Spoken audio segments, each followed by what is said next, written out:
ये कहानी है महाराजा जसवंत सिंह प्रथम की। 26 दिसंबर 1626 को बुरहानपुर में जन्मे जसवंत सिंह मारवाड़ के राजा गज सिंह के सबसे छोटे पुत्र थे।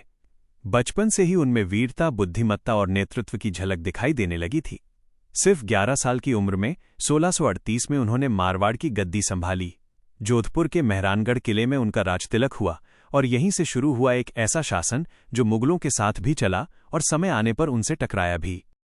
जसवंत सिंह के जीवन का एक बेहद दिलचस्प और गुप्त अध्याय तब शुरू हुआ जब औरंगजेब ने अपने मामा शाइस्ता खान को दक्षिण में शिवाजी महाराज को कुचलने के लिए भेजा और जसवंत सिंह को उसका सहायक सेनापति बनाकर साथ भेजा। शाइस्ता खान ने पुणे के लाल महल पर कब्जा कर रखा था और वो शिवाजी महाराज को बहुत परेशान कर रहा था, लेकिन जसवंत सिंह के मन में स्वधर्म के प्रति गहरा सम्मान था और वे शिवाजी महाराज की वीरता के कायल थे। एक बार जब गुप्त रूप से संपर्क हुआ तो जसवंत सिंह ने शिवाजी महाराज से पूछा कि क्या आप अपना किला वापस जीतना चाहते हैं। महाराज ने उत्तर दिया कि बिल्कुल, लेकिन मुगल फौज का पहरा बहुत सख्त है। तब जसवंत सिंह ने एक बड़ी चाल चली। उन्होंने कहा कि सेनापति मैं हूं, मुगल फौज की पकड़ कहाँ ढीली करनी है ये मुझे पता है। उन्होंने शिवाजी महाराज की मदद के लिए मुगलों की 400 वर्दी पोशाकें उपलब्ध करवाईं। जब शिवाजी महाराज ने देखा कि मराठा योद्धा मुगलों की ड्रेस पहनकर युद्ध करेंगे तो वे थोड़े असहज हुए और बोले कि मेरे मराठा लोग बहुत गुस्से वाले हैं, वे इन मुगलों की वर्दी पहनना पसंद नहीं करेंगे। लेकिन जसवंत सिंह ने समझाया कि रणनीति के लिए ये जरूरी है। जसवंत सिंह की इसी मदद और उन 400 ड्रेसेस की वजह से शिवाजी महाराज के मावलों ने आधी रात को मुगलों के वेश में लाल महल में प्रवेश किया। शाइस्ता खान सो रहा था, उस पर अचानक हमला हुआ, उसकी उंगलियां कट गईं और वो अपनी जान बचाकर वहां से भाग खड़ा हुआ। इस जीत के पीछे जसवंत सिंह का वो गुप्त समर्थन था जिसने मुगलों की नाक काट दी।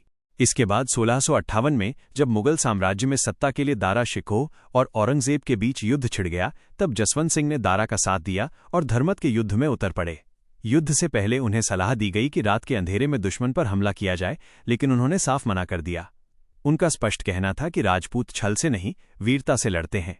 यही आदर्शवादी निर्णय उनकी हार का कारण बना, लेकिन उनकी मर्यादा और सम्मान आज भी इतिहास में अमर है। युद्ध के बाद वे मुगल सेवा में तो रहे, लेकिन औरंगजेब और उनके बीच भरोसा कभी पूरी तरह नहीं बन पाया। औरंगजेब उनसे खौफ खाता था, इसलिए उन्हें जानबूझकर बार बार दूर-दराज के इलाकों दक्कन, गुजरात और काबुल में भेजा गया। जब जसवंत सिंह काबुल की सरहद पर तैनात थे, तब औरंगजेब ने दिल्ली में हिंदू मंदिरों को तोड़ने का आदेश जारी किया। जैसे ही ये बात जसवंत सिंह तक पहुंची, उन्होंने काबुल से ही कड़ा संदेश भिजवाया कि मैं यहां बैठा हूं, अगर वहां मंदिर टूटे तो मैं यहां की मस्जिदें गिरवा दूंगा और काबुल से ईरान तक तुम्हारा शासन हिला दूंगा। जसवंत सिंह का खौफ इतना था कि औरंगजेब को अपना फैसला टालना पड़ा। उनके जीवन में एक गहरा दुख तब आया जब उनके पुत्र पृथ्वीराज की असमय मृत्यु हो गई, जिसने उन्हें भीतर से तोड़ दिया। अंततः 1678 में अफगान सीमा के पास जमरूद में उनका निधन हो गया।